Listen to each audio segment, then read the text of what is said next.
Буквально несколько минут назад американские СМИ сообщили трагические новости о семье известной советской и украинской певицы Софии Ротару.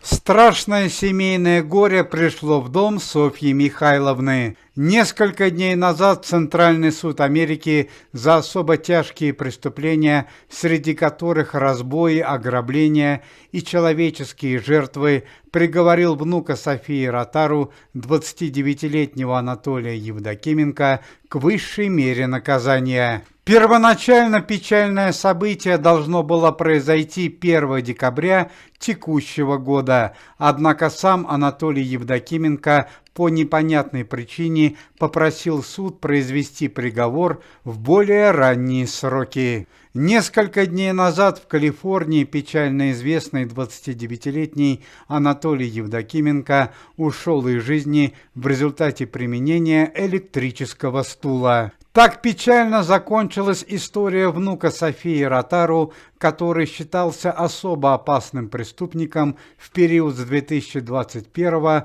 по 2022 год. Несколько дней назад тело молодого человека доставили на Украину, а вчера вечером его похоронили на южном кладбище города Киева. На похоронах и прощании присутствовали самые близкие люди: София Ротару, Руслан Евдокименко, невеста погибшего Анатолия Евдокименко и его мать Светлана Евдокименко.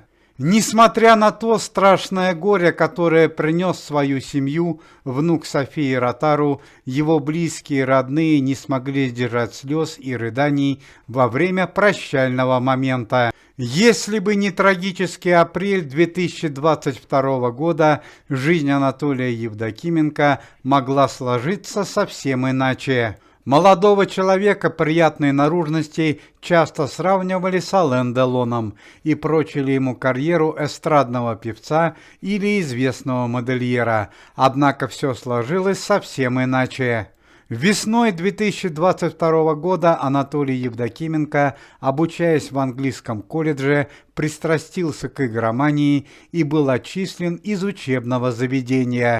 Приехав домой к родной бабушке, он совершает первое преступление. В связи с колоссальными долгами, связанными с игроманией, Анатолий Евдокименко ограбил квартиру своей бабушки Софии Ротару и похитил из нее колоссальные денежные суммы и ценные вещи. София Ротару не смогла простить своего внука и написала заявление в полицию, в результате чего Анатолий Евдокименко оказался в следственном изоляторе. Спустя какое-то время София Ротару пожалела внука, и Анатолия Евдокименко выпустили на свободу. Однако молодого человека, который уже привык к легким деньгам, было не остановить.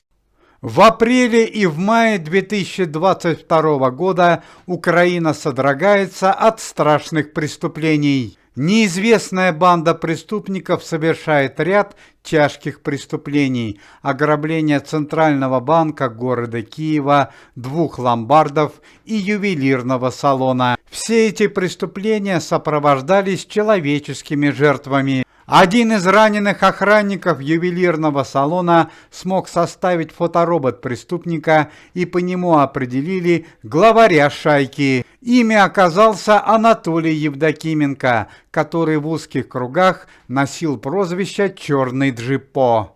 На границе с Молдавией внука Софии Ротару арестовывают и помещают в тюрьму. Суд вынес жесткий приговор – 17 лет лишения свободы. Также в местах лишения свободы оказывается и сын Софии Ротару Руслан Евдокименко, которого обвинили в финансовом мошенничестве и помощи своему сыну. Однако с отсутствием прямых доказательств через некоторое время Руслана Евдокименко выпустили на свободу. В июне 2022 года происходит чрезвычайное происшествие. Внук Софии Ротару бежит из тюрьмы. В устройстве побега подозревают его бабушку Софию Ротару. На какое-то время Анатолий Евдокименко пропадает из видимости полиции, однако в августе 2022 года он совершает ряд тяжких преступлений на территории Соединенных Штатов Америки. Внука Софии Ротару арестовывают снова, теперь уже окончательно. Спустя год нахождения в американской тюрьме, прохождения медицинской экспертизы, Анатолий Евдокименко ушел из жизни в результате применения электрического стула.